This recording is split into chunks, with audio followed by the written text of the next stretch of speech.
Ogni volta che pubblico un video è come una mezza festa, perché vuol dire che sono riuscito a organizzarmi a tal punto da riuscire a fare altro oltre a soddisfare i miei doveri primari, ovvero mangiare, bere, uscire mezza volta con i miei due amici per evitare il mio collasso mentale e studiare in modo tale che i miei parenti mi mantengano economicamente almeno fino a quando non riuscirò a sostenermi da solo, ovvero quando vincerò la lotteria praticamente.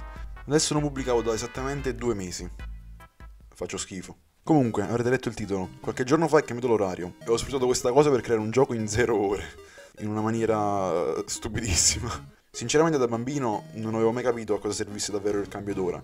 E vabbè, sia chiaro, continuo a non capirlo ancora oggi, però almeno adesso ci ho trovato qualcosa di divertente. L'idea geniale, oserei dire extra kek, purtroppo non è stata mia. Si tratta di una game jam, la Zero Hour Game Jam. In pratica, la game jam inizia il 31 ottobre esattamente alle 2 di notte. Il tema viene annunciato 5 minuti prima per avere un minimo di preparazione. Poi si lavora per un'ora al massimo delle proprie capacità, per quanto siano comunque le 2 di notte, e alle 2:59 minuti e 59 secondi la jam finisce. Il secondo successivo non saranno le 3 di notte, ma le 2, dato che entra in vigore l'ora solare, creando di fatto una game jam che dura 0 ore totali. Appena ho letto di questa game jam dalle notifiche di Itch, ho subito voluto stringere la mano all'inventore di questa idea di merda e quindi mi sono subito iscritto senza pensarci 2 volte. Una delle regole diverse dalla game jam classica è che era concesso di aprire tutti i programmi che ci sarebbero serviti anche prima delle 2 di notte, dato che avendo un tempo così infimo per creare un gioco, se avessimo anche dovuto aspettare tempi di caricamento non ci se ne usciva più. Quindi ho aspettato fino al calare della notte e siccome iniziavo a sentirmi particolarmente stanco, pochi minuti prima della game jam mi sono preso un caffè per attivare al massimo la mia concentrazione e poi mi sono messo a refreshare compulsivamente la pagina di Itch in attesa della rivelazione del tema, che alla fine era Gravity. Non so come ma mi è venuta in mente un'idea istantaneamente, in meno di un minuto ero già al lavoro. Adesso ve la spiego, ma prima cambio di musica. Nel campo dell'astronomia, in particolare dell'esplorazione spaziale, la fionda gravitazionale è un termine tecnico che descrive la manovra con la quale si sfrutta la gravità di un pianeta per lanciare una fionda a velocità elevatissime. Fionda. Se facessi che letteralmente il personaggio per muoversi deve essere lanciato come una fionda per evitare la gravità di un buco nero, mentre cerca di collezionare punti?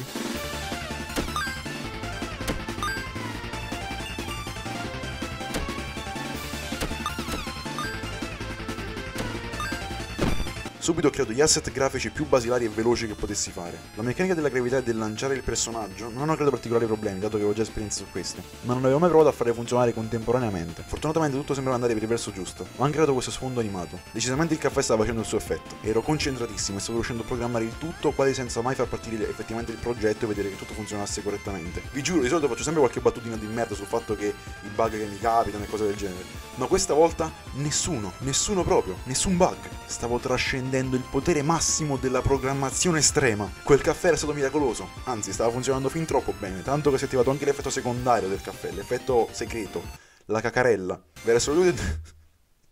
Cazzo di...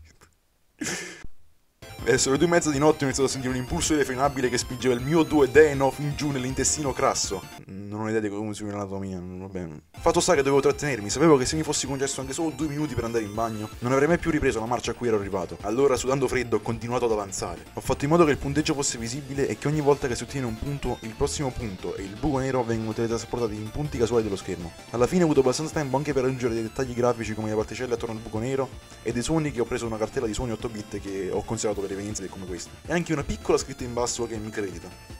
Non si sa mai, i freebooter sono ovunque. Ho finito il tutto esattamente alle 2:57. Ero genuinamente impressionato dalla quantità di roba che ero riuscito a metterci in solo un'ora. Comunque, era tempo di pubblicare il gioco. Sapevo che c'era un tempo extra di pubblicazione. Si poteva caricare il gioco fino alle 2:20 del nuovo orario. Quindi senza fretta mi sono messo a fare degli screenshot e anche una GIF da mettere sulla pagina del gioco e ho uploadato. Ah, il nome del gioco è Gravitational Sling Shooter, ovvero fiondatore gravitazionale. La missione era compiuta. Ho creato un gioco in 0 ore sfruttando una convenzione riguardo l'orario che non c'entra assolutamente niente con i videogiochi. Di circa 250 partecipanti, solo 48 di loro sono riusciti a pubblicare il gioco alla fine. E prima che ve lo chiediate, questa volta la Game Jam non avrà un vincitore. Ho parlato con gli organizzatori e hanno detto che è già abbastanza stressante creare un gioco in solo un'ora, delle 2 di notte tra l'altro, e che la situazione sarebbe solo peggiorata se ci fosse stata anche una competizione. Quindi è stata una competizione così, just for fun. Ma colgo l'occasione per dirvi che la scorsa Game Jam, quella di Brackeys, in cui ho creato Chaos Elevator, il mio gioco si è classificato ottavo su 1800. Me coglioni. Tra l'altro, alla fine di questa game jam il timer si è buggato. Dato che l'organizzatore è tedesco e quindi si trova nella stessa time zone dell'Italia, ma il server di Itch, che è il sito che hosta queste jam, si trova da qualche parte misteriosa. E in pratica sta di fatto che alla fine la gente poteva continuare a pubblicare fino alle 3:20, quindi un'ora in più del dovuto.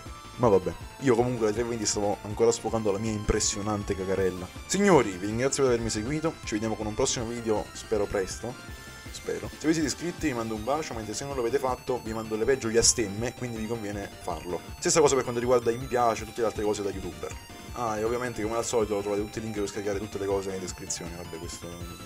Ciao!